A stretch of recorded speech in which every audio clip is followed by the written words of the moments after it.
I'm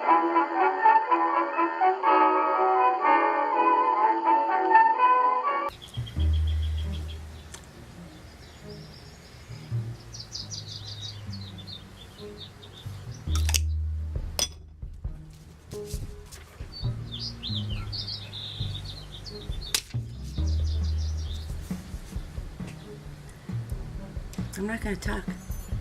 Okay, I'm gonna talk. Boo, boo, boo. You know what?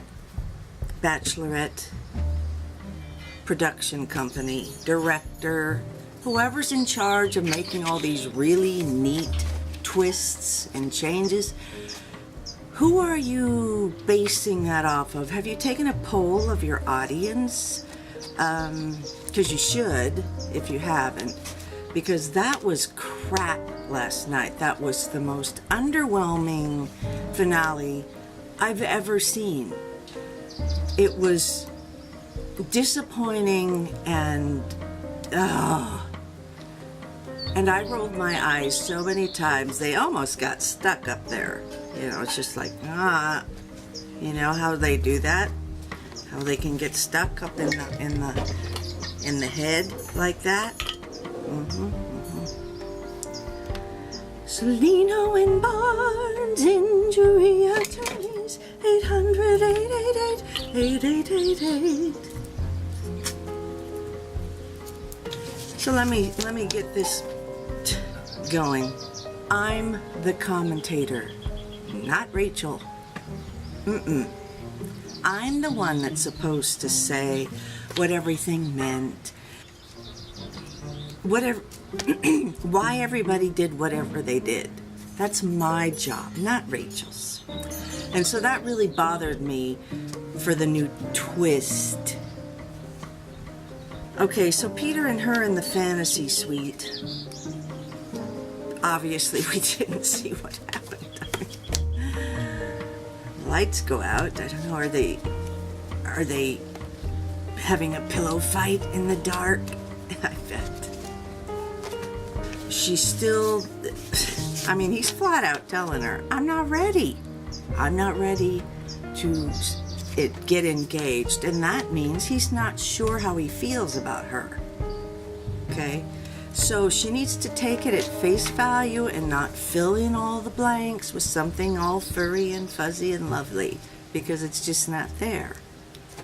Okay, so then after that date, we go back to the live audience and we hear a bunch of commentary. And one of the worst parts about the commentary was I was so worried that they were gonna say something that was gonna tell us what was coming next.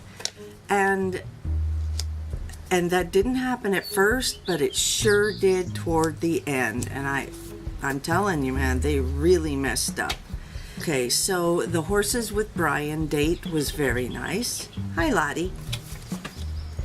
That was beautiful country. And you know another thing?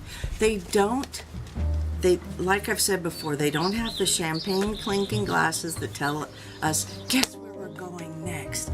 It's like they're in Hawaii and then they're in Spain and nobody, it's like, what? How did they get over there? You know, I mean, that's missing too. Who took that out? Who decided that? All on their own, I bet.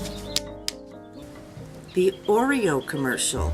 I am down, and that's not a good thing. I'm against Oreo thins. They don't make any sense. Oh, and there was a commercial for you to all nominate who you think should be on the next Bachelor show, but please don't nominate me. Oh, it's too funny. But it was kind of funny how fast Brian said, yep, to the fantasy suite. He didn't even ask her if she wanted to go in it. He was just like, oh, yeah, come on. Oh, those Spaniards. They have so much passion. Then we see Peter. I don't know if this is the correct order, but we see Peter and he's wondering why he's held back. And like I said, I don't think he was in love with her, but of course when we see him during the commentary and he's about ready to cry, it's obvious he had feelings for her. He just doesn't understand why he was held back. Eric, bringing him on stage. Okay, so did Eric get a turn in the fantasy suite? Because it wasn't this time. It must have been last week, and I just don't remember it. But, you know, sending Eric home, you know, Rachel said, I don't think he's ready for marriage. Why did she keep Peter? I mean, he was flat out telling her no. And Eric was flat out telling her yes. It was just in her mind. That's what got in the way. Anyway, Eric, when he came out, hi Lottie, don't drink it, okay? That's mine. Okay.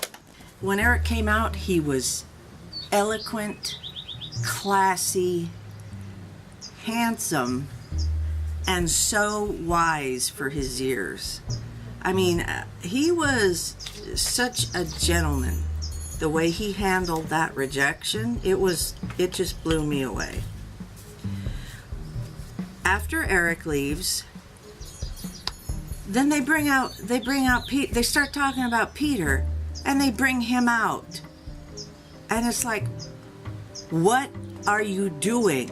You just told us who she picked before we got to see it. The best part of this whole show is the build-up to the engagement and wondering who it's gonna be. You guys totally messed this up. I was so angry. And then the questions. I kind of felt sorry for Chris because they were just like dragging this thing out. It didn't have to be 3 hours. It could have been 2. You know, they hardly had any film from the whole fantasy suite dates and the final dates and everything. Chris, he'd say, let's say he says to Peter, how does it make you feel watching that back now? Well, how do you think it makes me feel, Chris? I feel like garbage. And then he says, and then he'll say, but how does feeling like garbage make you feel? Trash? Somebody can't just keep rehashing such a painful time in front of America. The commentary stunk. There was no reason to bring these poor guys out and make them watch it backstage before they came out. Oh my God. And then Chris says, this is the last time, Peter, you're gonna see Rachel. What do you want to say to her? And so he's practically sobbing, say a true goodbye, because it's forever. Who needs to hear that? And he says, do you still love Rachel, Peter?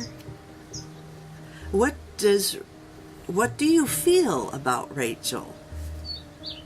Couldn't they have found a taller castle for him to climb?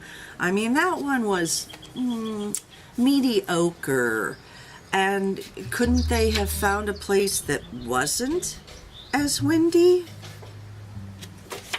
Oh, the hair is blowing everywhere, and they probably got dirt and sand in their mouths, and yeah, it was such a letdown. I can't say that enough. Yeah, and then before we see Brian propose to Rachel, Chris says something like, you think you know what's going to happen next, but you don't. Yeah, we do, and that's exactly what happened. There's no suspense here. When she sends Peter home, what was she wearing?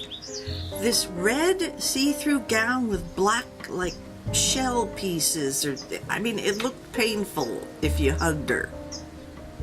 I just didn't get her outfit at all. but maybe it's not her decision to make. And I was so angry when she said Eric home. But what a gracious person he is. He better be the next Bachelor. Oh my gosh. Either him or Dean. That's all I got. It was disappointing. It was underwhelming. I was bored. I was frustrated with all the questions and the talking. And there used to be short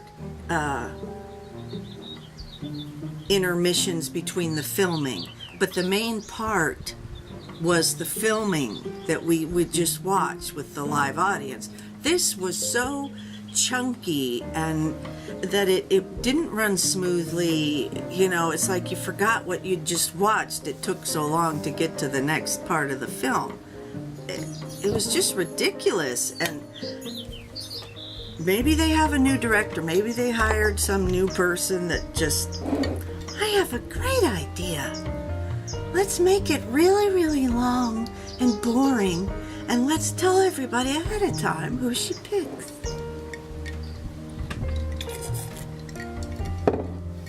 Ugh. I'm just...